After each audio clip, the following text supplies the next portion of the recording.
전쟁터에서도 하나님의 사랑과 평화를 실천했던 이야기. 사랑과 평화다. 옛 중대장에 대한 영감. 이 이야기는 베트남에서 돌아와 20년 후에 있었던 일이다. 내가 수만 명의 제자들을 모아놓고 내 인생의 간증을 하다가 하나님의 은혜를 말하고자 혼바산에 작전 나갔을 때 목욕하다 베트공에게 죽을 뻔했던 사건과 나를 죽이려 했던 베트공이 자수한 일을 말했다. 내 이야기를 들은 제자들 중 육사생도 몇몇과 육사를 졸업한 군인 지도자들이 당시 우리 삼중대를 이끌었던 민 중대장을 찾아갔다. 그는 베트남에서 귀국한 후 육군 소장이 되어 있었다. 베트공이 자수한 사건을 그에게 이야기하니 자기도 현역이라 그동안 병사들에게 베트남 이야기를 자주 해왔기 때문에 그 일은 오래되었어도 잊어버리지 않고 기억한다고 하면서 자세히 이야기를 해주었다. 이 이야기를 듣고 사실임을 더욱 실감한 제자들은 돌아와 너무 감격해서 청중 앞에서 이야기를 해주기도 했다. 그때 들은 이야기를 참고로 하여 보다 자세하게 이 글을 쓸 수가 있었다. 민 소장은 파월 당시 중대장 시절 때 앞날에 별을 다는 것이 자기 꿈이라고 나에게 여러 번 말을 하며 기도 좀 많이 해달라고 했었다. 그러면서 작전 때 아군이 정가도 없이 많이 죽으면 별을 달 수 없다고 나에게 심각하게 말했던 일이 생각난다. 그는 중대장이었지만 계급과 상관없이 나와 서로 친하게 지냈다.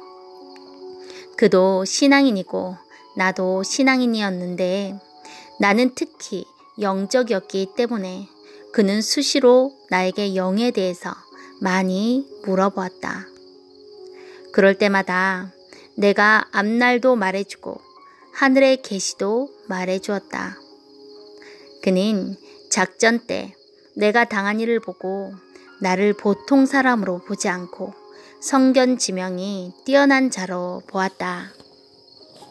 1994년경 민 중대장이 육군 교육사령부 예하학교에 있다는 소식을 듣고 친동생 용석이와 몇몇 제자들과 함께 찾아갔다. 면회 신청을 하고 기다리니 들어오라고 하여 만났는데 바로 나를 알아보았다. 차 대접을 받으며 같이 30여 분 동안 이야기를 했다.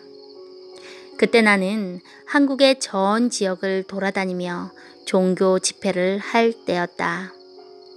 내가 하고 있는 일들을 이야기하니 좋아했다. 그는 아무리 별을 달아도 또 윗사람이 있으므로 항상 마음대로 시간을 낼 수 없고 언제 상간으로부터 전화가 올지 모르니 묶인 몸이 되어 산다고 했다. 그래서 오히려 사회생활이 자유롭고 좋은 것이라고 말했다. 나는 옛날에 별 달기를 원한다고 나에게 기도 좀 많이 해달라고 하더니 별을 달고 만나 너무 반갑다고 했다. 자주 만나자고 하여 베트남 파월 장병 모임 때 다시 만나기로 하고 뜨거운 악수를 했다. 그런데 마지막에 그를 보는 순간 나에게 찡 하고 스치는 영감이 있었으니 그의 죽음에 대한 영감이었다. 저 싱싱한 사람에게 무슨 죽음이랴 하였지만 나는 이 영감을 예사로 생각하지 않았다. 앞으로 자주 만나면서 하나님을 더 확실하게 믿게 해줘야지 하는 생각과 함께 다시 만나면 그때 구체적으로 이야기하기로 하고 나의 영감을 불문에 붙였다. 헤어질 무렵 같이 기념사진을 찍자고 하니 그러자고 하여 좋아하며 사진을 찍고 그곳에서 나오게 되었다. 그 후 나는 여러 번 파월 장병 모임 때 나가서 같이 근무했던 전우들을 만나 이야기하기도 했다. 내가 주최하는 대행사에 참여하고 간 베트남 전우들은 민 소장을 만나 내가 하는 일을 이야기해 주었다고 한다. 그랬더니 그가 말하기를 정병장은 베트남에서 군생활을 할 때도 내 눈에 독특하게 튀고 신앙생활을 철저히 하여 표적을 보이더니 사회에 나가서도 큰 일을 하네 하며 반가워했다고 그의 말을 듣고 온 전우들이 전해주었다. 그러나 어느 날 서울에서 파월 장병 모임이 있어 민 소장도 같이 참석했다. 그는 목마를 때 냉수를 마시듯이 소주를 마셨다.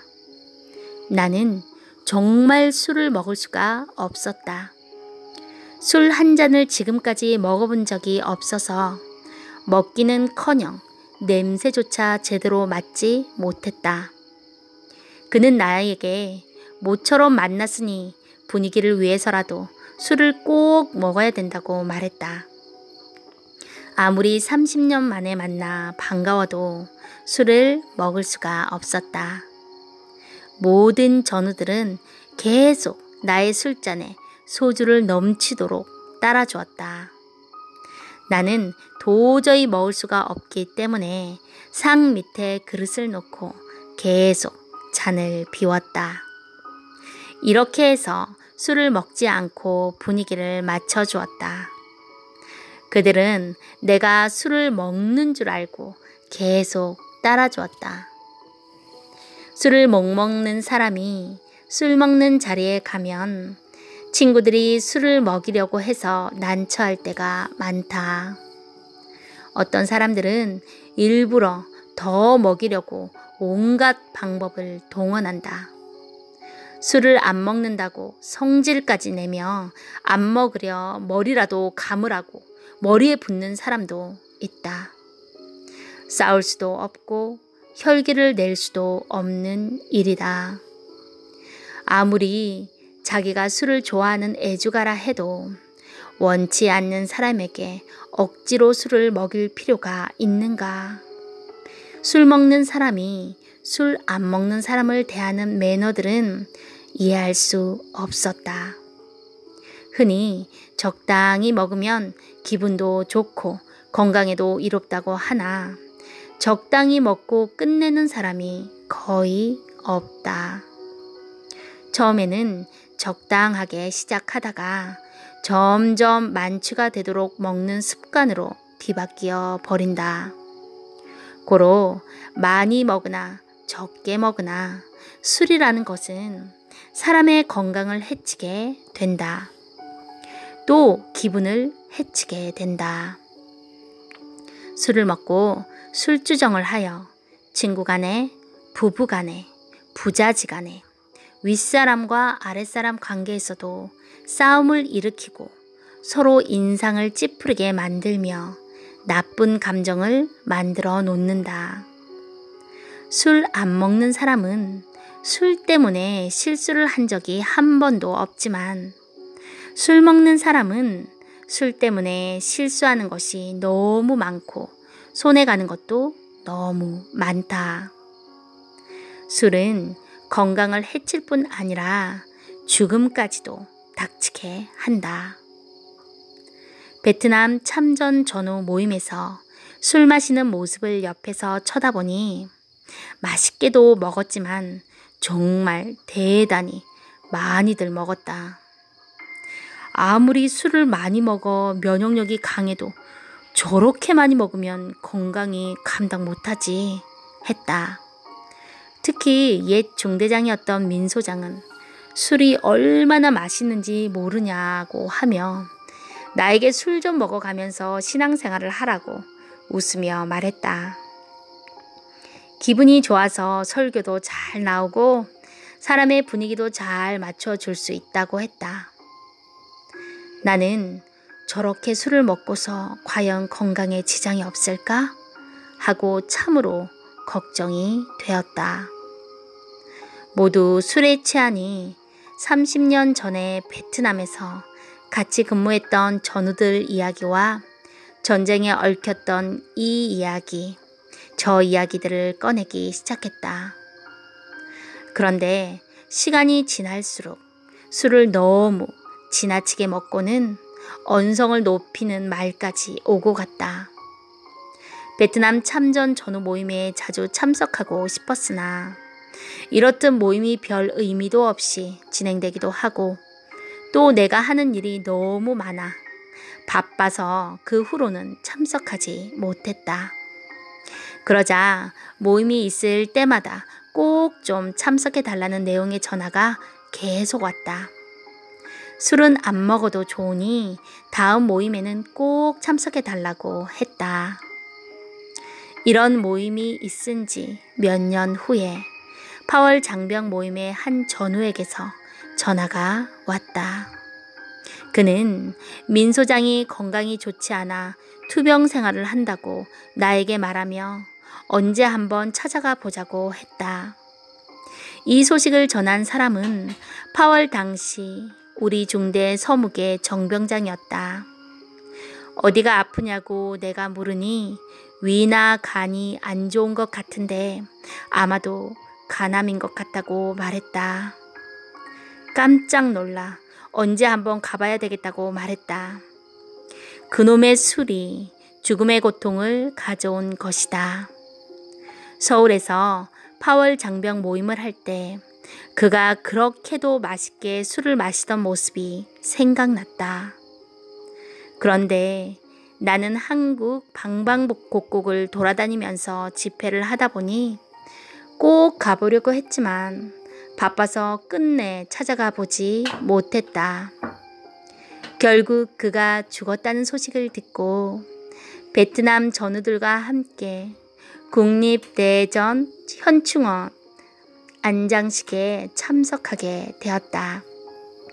그의 시신은 관 속에 묶여 땅속으로 내려가고 있었다.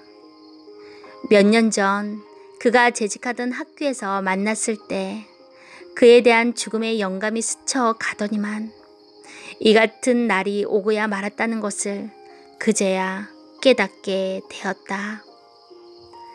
그의 죽음에 대한 영감이 나에게 스쳤을 때는 이미 건강이 좋지 않았을 때라 생각된다.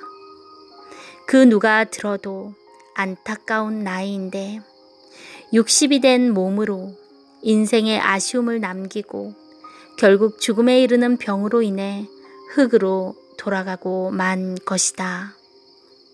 그 치열한 전쟁터에서는 살아왔건만 죽음에 이르는 병을 이기지 못하고 가버렸다.